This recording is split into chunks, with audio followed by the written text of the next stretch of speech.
torcedor do Seattle Seahawks! Bom dia, boa tarde, boa noite para você ligado aqui no Rapinas do Mar. Eu sou o João Neves, este é o Rapinas Inside. E como prometido na semana passada, vamos falar hoje sobre nossos jogadores free agents. Os jogadores que ficarão sem contrato, né?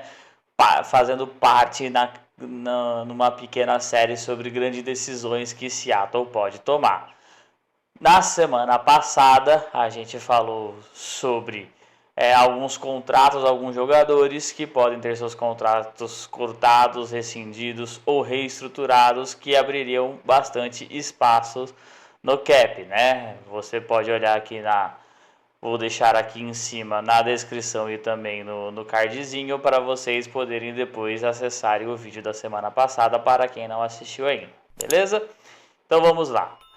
Se inscreva no canal quem não é inscrito, deixe o seu like, ative o sininho para receber as notificações, dê uma olhadinha nas nossas redes sociais, no Twitter e no Instagram e no Facebook, @Rapinas do Mar, e também no nosso site www.rapinasdomar.com.br. E bora para o vídeo. Vamos começar entendendo as diferenças de categoria dos jogadores que são free agents. Temos 3 categorias, né?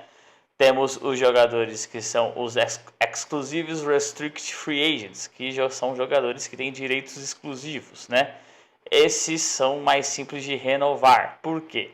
Os times têm direitos exclusivos sobre eles. Se os times oferecem um contrato com um salário mínimo da liga baseado na experiência do jogador, o jogador só vai ter basicamente 2 opções: ou aceita e renova, ou nunca mais joga na NFL.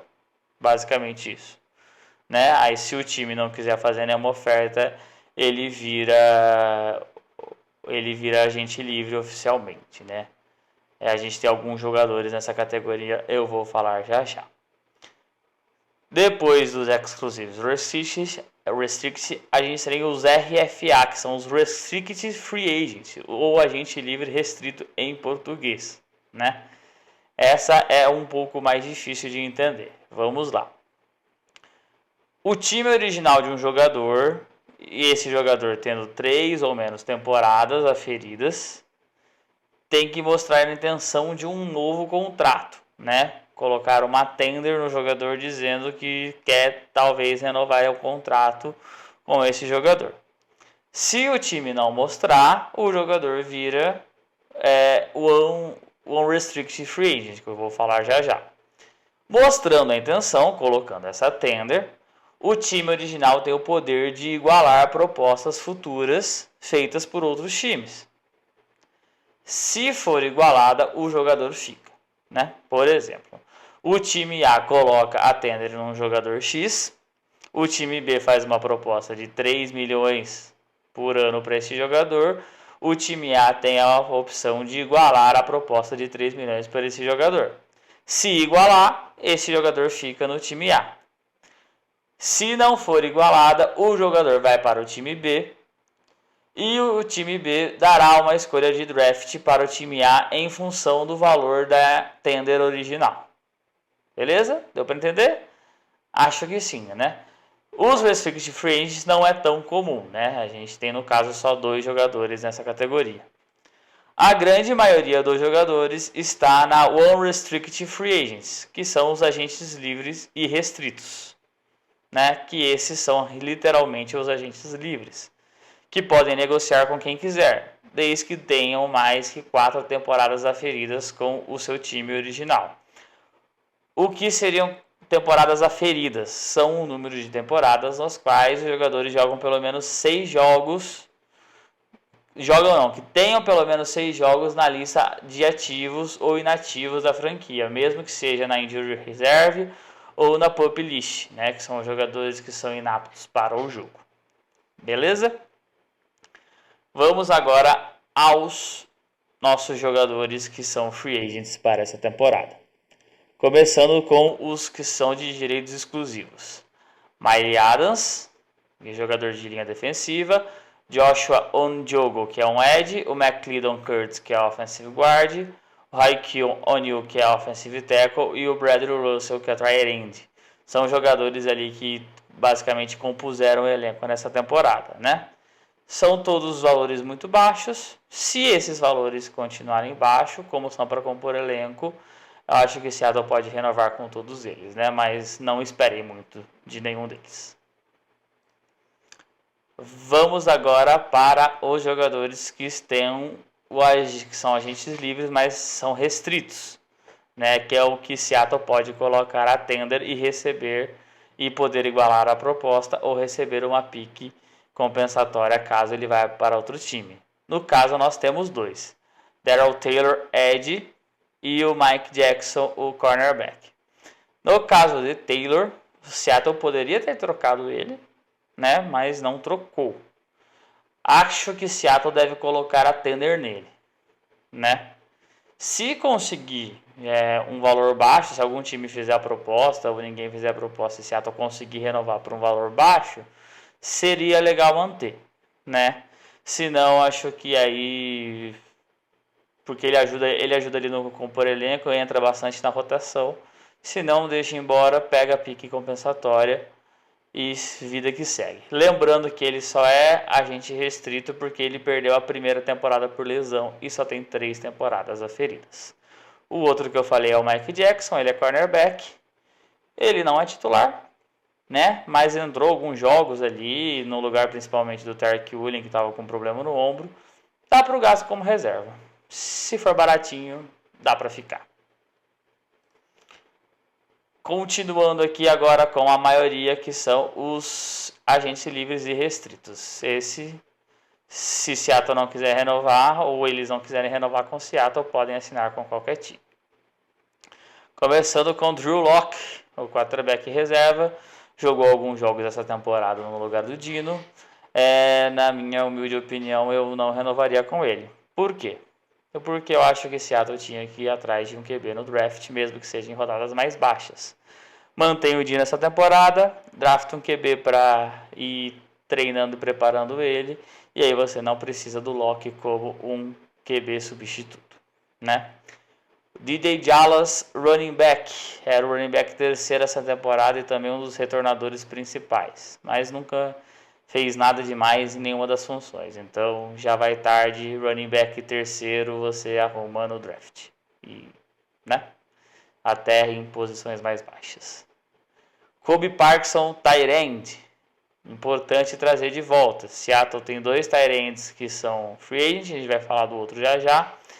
E o Dissly pode ser cortado por conta do seu contrato alto. Então não dá para achar 3 valores assim na free agency e no draft. Então o Parkinson é o mais barato, é promissor, então dá para trazer de volta.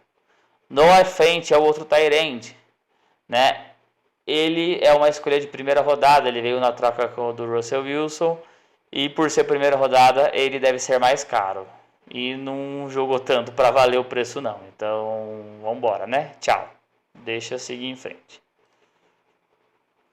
Seguindo, Leonard Williams, defensive tackle, ele chegou essa temporada na troca com o New York Giants. Não vai ser barato renovar com ele, não esperem isso. Mas Seattle não pode ter gastado uma segunda rodada à toa nele, né? Então tem que renovar, né? Não dá para fazer muita loucura, mas tem que renovar. É um jogador que foi muito importante. Não sei se valeu a troca, mas ele foi importante, apresentou uma boa evolução ali na nossa linha defensiva e precisa estar no elenco para essa temporada. Mario Edwards, também defensive tackle. Jogador que entrou muito na rotação, não era titular. Foi um bom achado na última temporada, muito útil, né? Se conseguir trazer ele pelo mínimo de volta, muito importante. Faz parte de compor elenco ter um jogador do nível dele. Art Burns, cornerback. Jogador muito de rotação, entrou em poucos jogos, né? Acho que pode deixar embora, né? Mesmo que for muito barato, pode deixar embora. E se precisar, faz igual ano passado. No final do camp, chama ele de volta. Seguindo agora com a nossa linha ofensiva. Phil Haynes, offensive guard. Não fez um bom ano, não conseguiu se firmar. Teve problema com lesão. Pode ir embora, não é o caso de Seattle renovar com ele. Ivan Brown, que joga ali no interior da linha ofensiva como center, foi um achado, um preço abaixo, valia muito, fez uma boa temporada. O Olu é reserva, eu não sou tão confiante assim nele ainda. Acho que Seattle poderia tentar segurar o Ivan Brown, mas não dá para fazer nenhuma loucura. Se ele pedir muito, deixa aí, testa o mercado e Seattle fica com a pique compensatória. Né? O Damian Lewis, que é o offensive guard, é um dos melhores jogadores da linha ofensiva, né? Talvez o melhor dessa jogador da linha ofensiva que é free agent.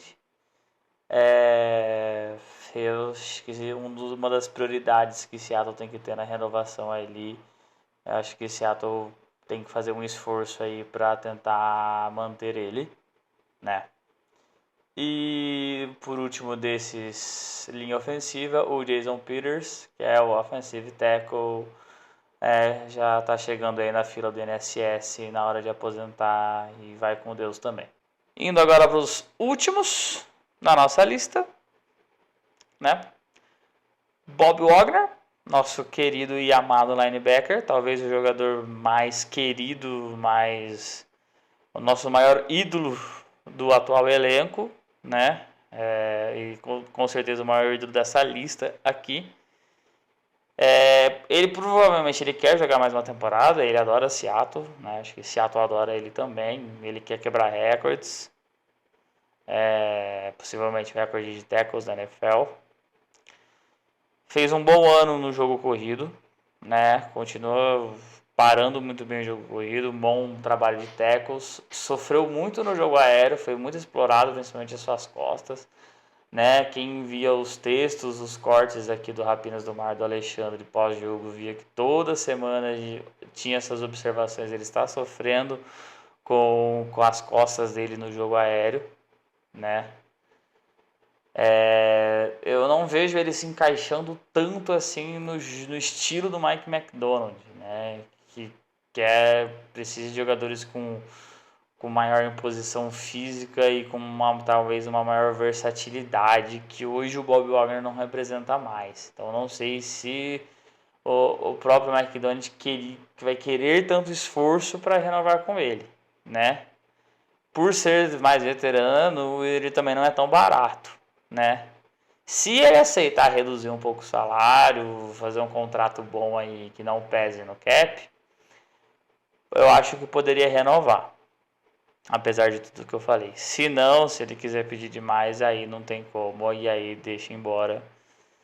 Porque Seattle vai precisar de espaço no cap para investir em outros jogadores aí. Beleza? Outro linebacker que tem na lista aqui é o Devin Bush. O Devin Bush, ele jogou alguns jogos, acho que quando o Brooks estava machucado, né? Ele teve o contrato dele tinha boa parte garantida, um valor um pouco acima, ele era reserva, né?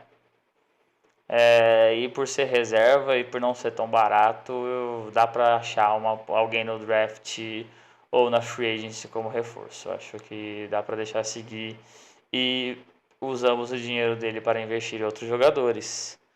Outros jogadores esse que talvez o principal que tenhamos que investir em renovar se chama Jordan Brooks, linebacker, né? Talvez hoje ele seja o nosso principal linebacker, o principal linebacker que se encaixa no esquema do Mike McDonald. Ele foi escolha de primeira rodada contestada, mas mostrou um grande futebol nessas temporadas que vem jogando por Seattle.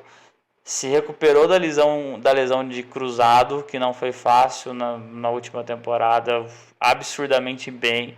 Voltou basicamente voando, né? Precisa evoluir no jogo aéreo? Precisa, né? Mas o estilo físico dele, as ferramentas físicas que ele tem, corresponde muito bem com o jogo do Mike McDonald. Então, a gente precisa desse jogador. Eu acho que, na minha opinião, é a principal peça que Seattle precisa renovar esse ano, né? Precisa dele precisa ter ele no roster esse ano, né? Guardadas as devidas proporções, ele seria o nosso Roquan Smith de Seattle, né? E o último da lista aqui é o John Rattigan, que também é linebacker, que ajuda muito nos times especiais. Se conseguir trazer ele pelo mínimo novamente, é importante para ajudar nos times especiais. Beleza? Passamos por todos os nomes de Seattle, que são free agents, né? Deixem nos comentários quem vocês renovariam, quem vocês não renovariam, né? Deixem também o like. Se inscrevam no canal, se não são inscritos. Ative o sininho para receber notificações de vídeos. Essa semana tivemos mais um episódio aí das análises do Alexandre Castro sobre o Mike McDonald, de análise tática, para quem gosta. Né? Vou deixar aqui também o cardzinho para vocês irem para o vídeo na sequência. Né? Entre nas nossas redes sociais, né? Instagram, Facebook e Twitter, @rapinasdomar, no nosso site, o rapinasdomar.com.br, e estejam sempre com a gente, beleza? Não esqueçam do like. Muito obrigado e Go Hawks!